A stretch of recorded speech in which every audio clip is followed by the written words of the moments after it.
নমস্কাৰ সকলোকে স্বাগতম জনাইছো। আজিকালি অসমত সৰ্বাধিক প্ৰচলিত শব্দৰ ভিতৰত অন্যতম হৈছে উন্নয়ন। এটা কথাটো হ'ল সেই উন্নয়নৰ ক্ষেত্ৰত আজি পঞ্চায়ত নিৰ্বাচনত আন এটা বিচিত্ৰ কথা কোৱা হৈছে যে তেওঁলোকে ক'বলৈ বিচাৰিছে যে শাসকীয় দলক যদি ভোট নিদিয়ে তেতিয়া উচ্ছেদ অভিযান চলোৱা হ'ব। এইটো মুকলিকৈ হুংকাৰ দিছে। এতিয়া এই গোটেই কথাখিনি আমি বিস্তৃত আকাৰত পাতিব বিচাৰিছো যে আজি গুৱাহাটী প্ৰেছ ক্লাবত এখিনি ৰাইজে এখন সংবাদমেল দিছে।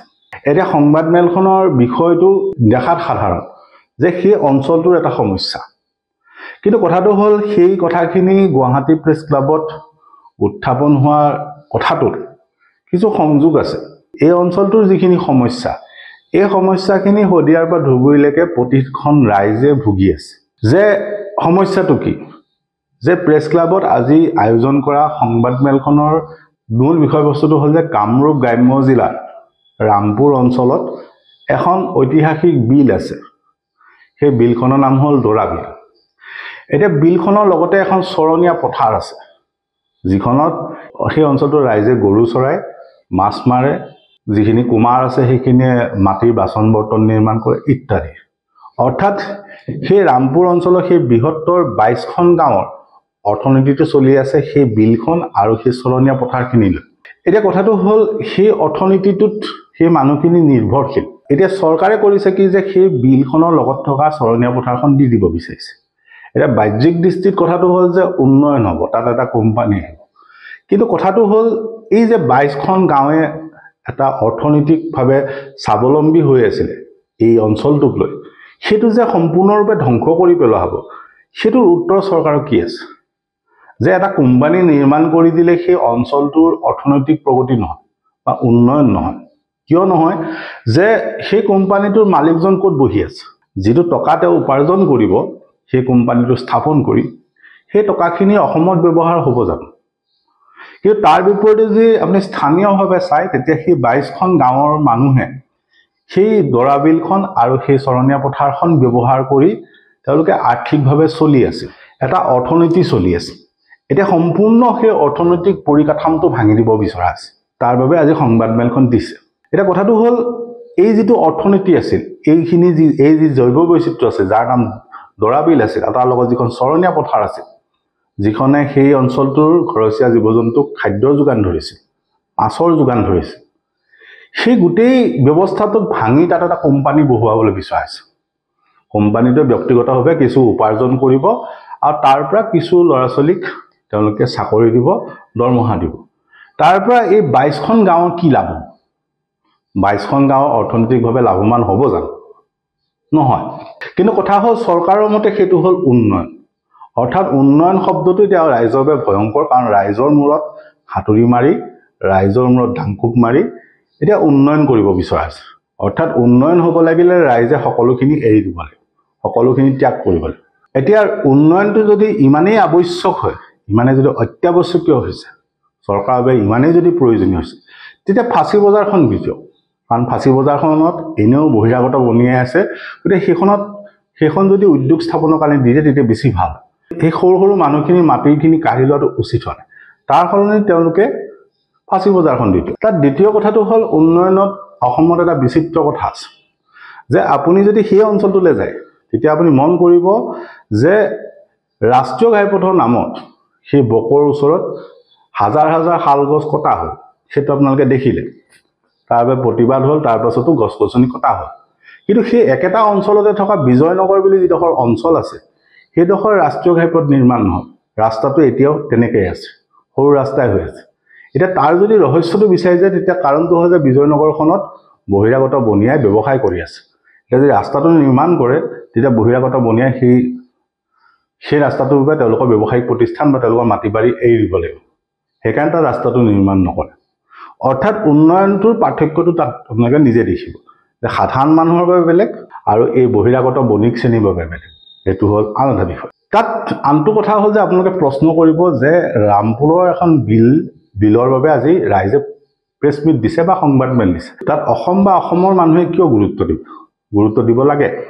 এইকাৰণে লাগে যে সেই অঞ্চলটোত যিটো সমস্যা, আজি যিধৰণে সেই অঞ্চলটোৰ জৈৱ বৈচিত্ৰ্য ধ্বংস কৰি দিব বিচৰা হৈছে উন্নয়নৰ নামত, তাত গ্ৰাম্য অৰ্থনীতিটো ভাঙি দিবলৈ বিচাৰিছে সেই সমস্যাটো শদিয়াৰ পৰা ধুবুৰীলৈকে সকলোতে হৈ আছে আনকি পাৰ্বত্য জিলাকেইখনতো হৈ আছে যে কি সেই কথাটো যে আপোনালোকে নিজে মনত পেলাওক যে উমৰাংচুত এটা চিমেণ্টৰ কাৰখানা নিৰ্মাণৰ নামত তাত জনজাতীয় মানুহখিনিক উচ্ছেদ কৰিব বিচৰা তাত এটা ৰাজপথ নিৰ্মাণ কৰিবৰ বাবে চিমেণ্টৰ ফেক্টৰীলৈ যাবলৈ ৰাজপথ নিৰ্মাণ কৰিবৰ বাবে তাৰ জনজাতীয় মানুহক বন্দুকো দেখুৱালে তেনেদৰে যদি আপুনি চায় তেতিয়াহ'লে গুৱাহাটীৰ সমীপৱৰ্তী এটা অঞ্চল আছে লোহাৰঘাটত এখন চাহ বাগিচা আছে এতিয়া এই চাহ বাগিচাখনৰ লগত লাগি থকা ভূমিখিনি বহিৰাগত পুঁজিপতিক দি দিবলৈ বিচাৰা আছে তাত কিবা বোলে তেওঁলোকে উন্নয়ন কৰিব তেনেদৰে যদি আপুনি শদিয়াৰ পৰা ধুবুৰীলৈকে চায় ইছ্যুবিলাক একেই কথাবিলাক একেই যে ৰাইজৰ মূৰত ৰাং টাঙোন দি উন্নয়ন কৰিব বিচাৰে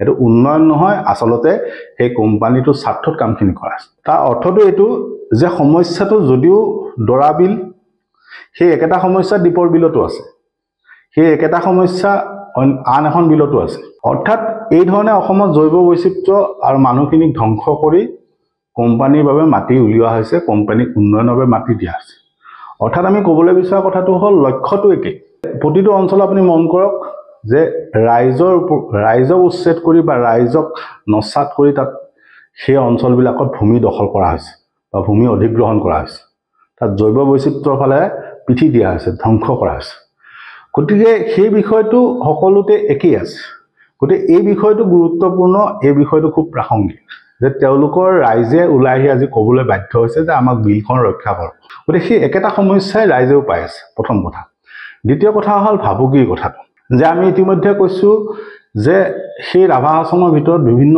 অঞ্চলত উচ্ছেদ চলাবলৈ ইতিমধ্যে কুচকাৱাজ চলি আছে কাৰণটো কি যে ক'ৰবাত আদানীক মাতি দিব ক'ৰবাত আম্বানীক মাতি দিব ইত্যাদি ইত্যাদি সেই ক্ষেত্ৰত ৰাভা হাছঙৰ যিগৰাকী মুখ্য কাৰ্যবাহী বিষয়া টংকেশ্বৰ ৰাভা তেওঁ এটা বিশেষ ক্লিপ আমি ৰাজহুৱা কৰিব বিচাৰিছোঁ টংকেশ্বৰ ৰাভাই নিৰ্বাচনী সভাত কি কৈছে কথাখিনি প্ৰথমতে শুনিলোঁ হাতীৰ ছবিত ভোট যদি জিকাই দিয়ে তেতিয়া উচ্ছেদ নহয় আৰু যদি জিকাই নিদিয়ে উচ্ছেদ হ'ব মই দেৰিকে নকম মই তিনিটা কথা কম আপোনালোকে ভালকে শুনিব এইটো বিদ্যাপাৰা অঞ্চল হয়নে নহয় হয় কোন সমষ্টিত পৰে এতিয়া গোৱালপাৰা পূবৰ এমএলএ কোন একে ৰচিদ আলম এক দুই ইয়াৰ উত্তৰ দিম আৰু মই কম দুই ইয়াত মানুহৰ মাজত কি সমস্যা হৈ আছে ইয়াত উচ্ছেদ কৰিব বুলি হয়নে নহয় হয় আৰু উচ্ছেদটো কাই কৰে বুলি ইয়াত প্ৰচাৰ হৈ আছে কাই বিজেপি কৰা বুলি কৈ আছে হয় নহয় বিজেপি তাৰমানে চৰকাৰ কৰিব বুলি কৈছে 3 নম্বৰ কথাটো কি হৈ আছে ইয়াত উচ্ছেদটো কৰিব নালাগে মাটিৰ পট্টাটো দিব লাগে হয়নে নহয় হয় এতিয়া আপোনালোকে শুনক এতিয়া আমাৰ অসম গণ পৰিষদৰ প্ৰাৰ্থী জিলা পৰিষদৰ আটাইৰে ইয়াত অতুল বৰা ডাঙৰীয়াৰ প্ৰাৰ্থী হিমন্ত বিশ্ব শৰ্মা ডাঙৰীয়াৰ প্ৰাৰ্থী ইয়াত নৰেন্দ্ৰ মোদীৰ প্ৰাৰ্থী মোৰ প্ৰাৰ্থী জিলা পৰিষদ কোন ববিতা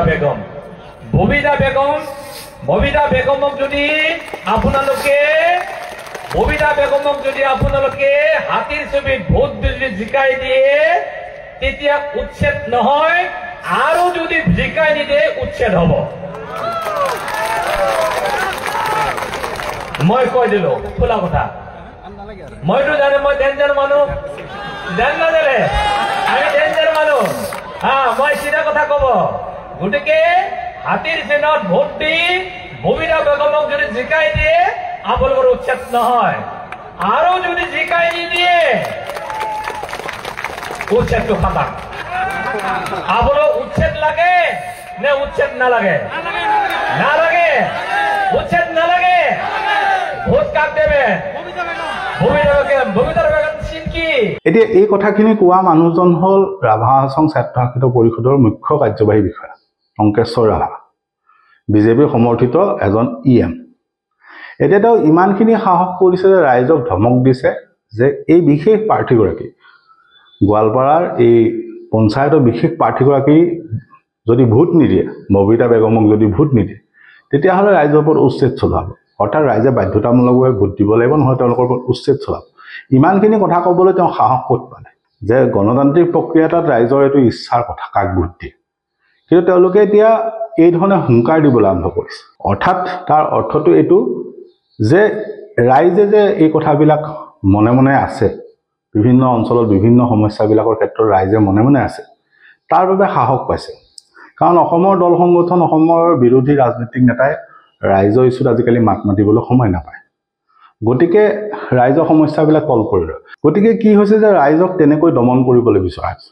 ৰাইজৰ সমস্যাবিলাক বাহিৰলৈ নহাৰ কাৰণে অঞ্চল বিশেষে ৰাইজক দমন কৰিবলৈ বিচাৰিছে। এতিয়া সেই ক্ষেত্ৰতে টংকেশ্বৰ ৰাভাই এইটো কথা কৈছে যে যদি ভোট নিদিয়ে তেতিয়াহ'লে তাত উচ্ছেদ চলাব। অৰ্থাৎ ৰাইজৰ সমস্যাবিলাক যদি পোনপটীয়াকৈ সন্মুখলৈ আহি নকয়, তেতিয়া তেওঁলোকক এনেকৈ ভয় ভাবুকি দিয়া হৈছে। গতিকে দুইটা বিষয় আমি তুলি ধৰিলোঁ ৰাইজৰ সন্মুখত যে উন্নয়ন আৰু ভাবুকি, এই দুইটা বিষয় ৰাইজে চিন্তা কৰি চাওক। ধন্যবাদ।